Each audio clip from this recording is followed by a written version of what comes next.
Here close. So Yes. use your microphone? Yes. And we're having this wonderful teaching today by Tulku Yeshi Rinpoche, who has written many books, many books. His autobiography, Tibetan Zen, and Handbook for Half Buddhists, which we have over here for sale later. He's a great master and has had many teachings from many realized masters. And we're so fortunate to have him here teaching us how to be a better practitioner. So, thank you so much. Thank you. Welcome everybody. Welcome. Can you turn on the light? This light.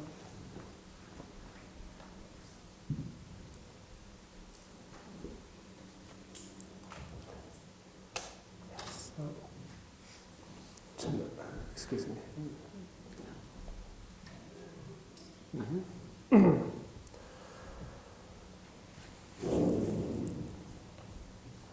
Gombi Tuji Nizongni Tawa Tamji Bambish Tambi China Donjabi Kodam de la Cha Cha Lo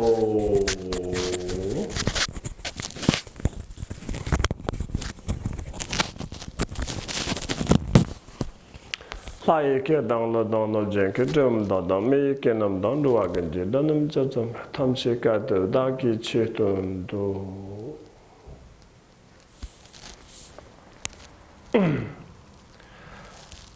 welcome everybody. Thank you attending today's teaching.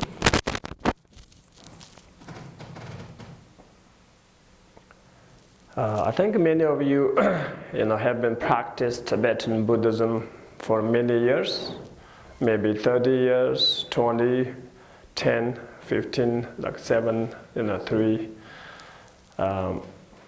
So you know many ways to practice Buddha Dharma. And I think for many ways you know more than me. Because English readers, you can read a lot, the Buddha Dharma books from many different masters, different schools. Like myself, I can read Buddha, the books only Tibetan, written by Buddha, Indian masters, and the Tibetan masters, like Mahayana and Vajrayana. Not really many like texts from Chinese Buddhism, Thai Buddhism, a lot of Zen books. I cannot read much in English, so I think you read books more than me because there's a lot of English Dharma book.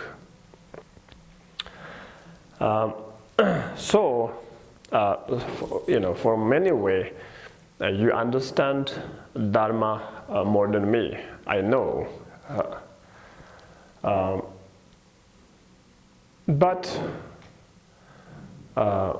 another way, I've received teachings, many teachings from lots like Tibetan masters. And many of them realized the master. And many of them, I don't know, realized or on the path, I don't know. But from my side, I respect them as like Buddhas, Bodhisattvas, because For me, them are very important spiritual teachers, most my important beings in my life, more than my parents or same my parents. So maybe like 50-50, 50 or halfway you learn more, and then halfway maybe I learn a little bit more than you. That's why I'm here today, like sit down, facing you, and you sit down facing me, you listen. I'm trying to give like talk. And then the second thing, the communication, the language, it's the big challenge. So that's why also I try to my best, like my English, because we don't have much long time, longer, only 2 hours. So then if we hire a translator, so then like the teaching, real teaching become like 1 hour. So that's I want to like, save the time. So I try to my English. Small change, just a little below. Okay, I think it's better. A little bit like horse.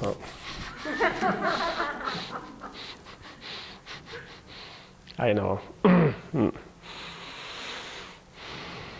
Used to I like look like a yak, but now like horse. Bang, bang, bang, bang. Also the camera like. Anyway, so today's topic is, I think, how to become good practitioner. Yeah, like that. For me, like this is like how to become better practitioner. Already you are a good practitioner. Many ways. You're a good practitioner. Many of you I know, already I know. So you have been practiced very good. Still you practicing, and also you want to practice continually, maybe until you're, end of your life, or even continually in the future lives. So because your goal is become enlightened one or Bodhisattva.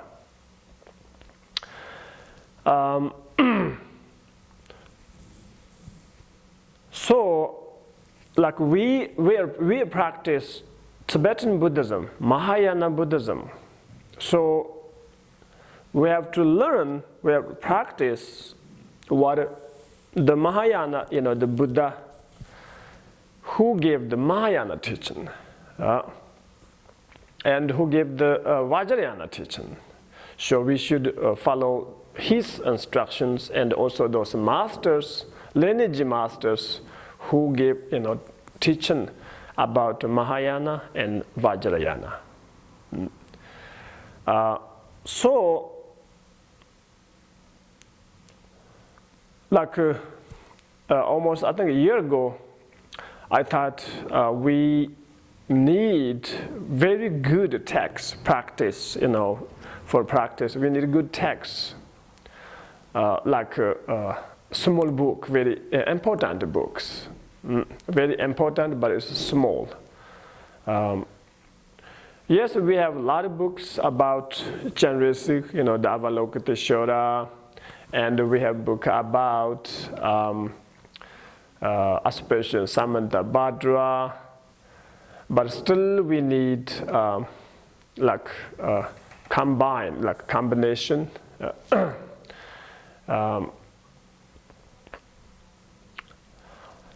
That's why, I wrote the book called Handbook for Half Buddhas.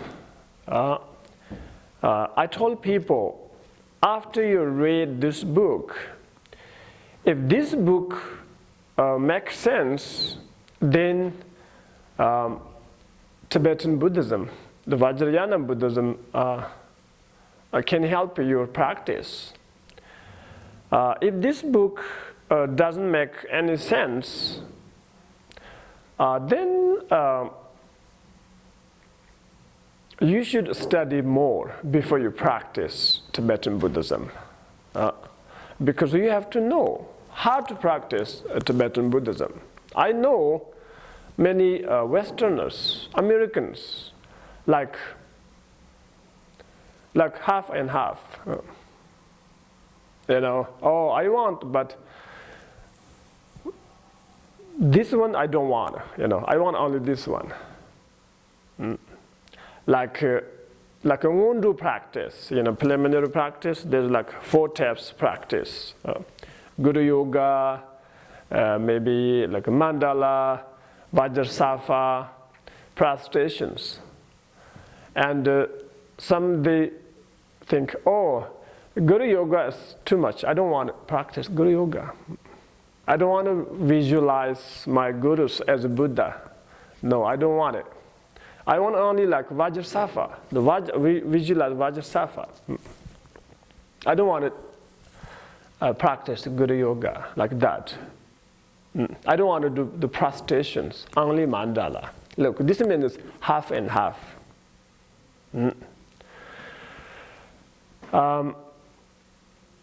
Or think about, oh, I want to practice Dzogchen, Mahamudra, but I don't want to practice Guru Yoga. Guru Yoga makes me crazy. Waste my time. I don't want it. A lot of people think about it. A lot of people talking about it.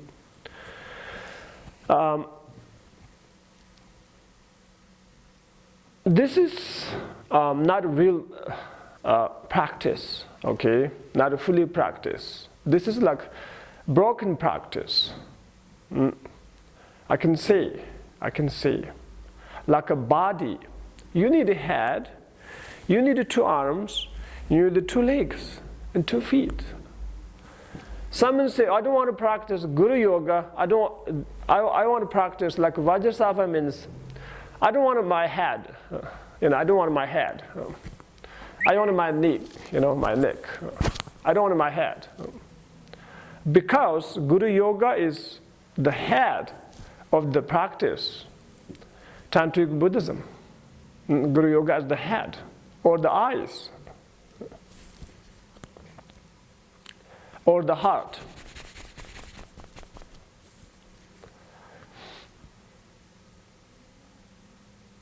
Like that. So if you want to practice Mahayana Buddhism, you need to practice how to generate your great compassion for all mother sentient beings and strong devotion in Guru, Buddha, Dharma and Sangha, or Buddha, Dharma, Sangha. And then if you want to practice Vajrayana Buddhism, you have to have like 3 things. Number 1, strong devotion in Guru, Buddha, Dharma, and Sangha. Second, pure vision for all phenomena. Third, great compassion for all mother sentient beings. You have to have 3 of them.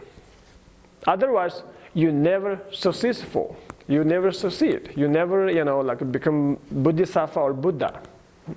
Okay? Even you lost one thing.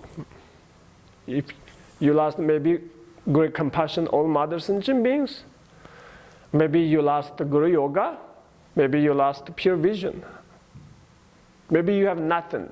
Just you read the sadhana, you visualize some, but you don't have all of them.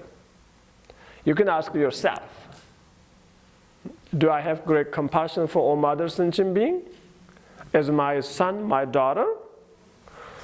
Do I have great devotion, strong devotion in my Guru, Buddha, Dharma, Sangha? Yes or no? It's very simple. Yes, if you say yes, okay? No, say no.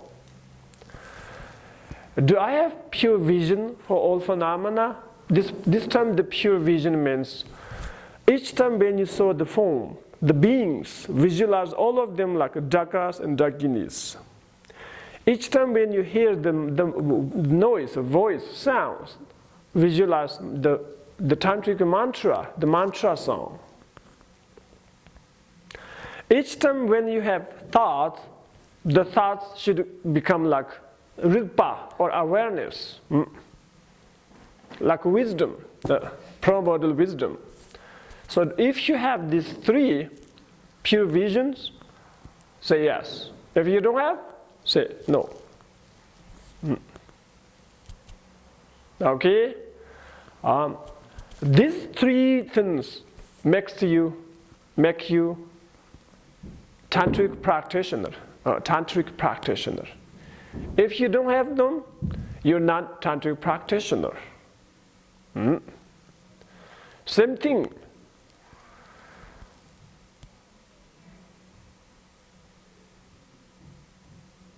After you receive like empowerments, Guru Rinpoche empowerment, Tara empowerment, Chandrika empowerment, then ask yourself, do I, keep my samayas?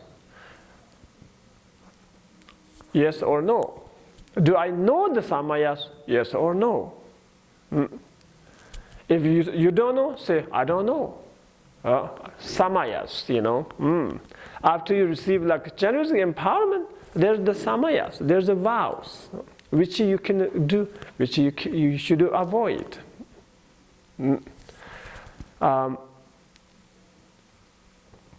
There's so many like the tantric vows, like 14 or 16, Dangfall, the samayas, remember?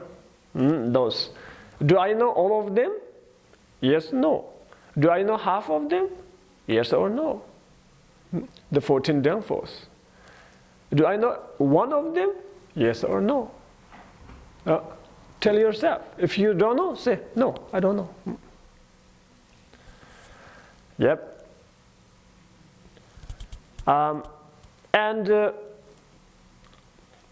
From before we talking about the Mahayana and Vajrayana, so we should talk about the Buddhism and how to become Buddhist. This is the very important. And how? Maybe you already become Buddhist, maybe not. Even you practice 30 years, 20 years, 1 year, maybe 7 years, but still you're not a Buddhist. Maybe you practice, but practice doesn't make you, Buddhist. It's not really necessarily. How to become Buddhist? Maybe you know, maybe you don't know. If someone asks you how to become Buddhist, what is your answer? Number one, taking refuge in Buddha, Dharma, Sangha, bottom your heart. Never change this devotion in Buddha, Dharma, and Sangha. And keep the samaya, the vows, refugee vows. Do I know refugee vows of Buddha, Dharma, Sangha? What is the vow after you took refuge in Buddha? What is the vow? Yes, do you know or do you don't know? What is the refugee vow after you took a refugee vow from Dharma? Do I know? Yes? No. If you don't know, say no. Same thing, do I know the vow after took refuge in Sangha? What is the vow after took refuge in the Sangha? What is it? If you know, say no. Don't know? Say, I don't know. It's very important because first you should know you're Buddhist or not. So the Buddhist or not means, do I have Buddhist vow or not? Do I keep the vow or not? Do I know if you don't know the vows, then there's no question, you keep or not keep, Do I know the refugee vows or no?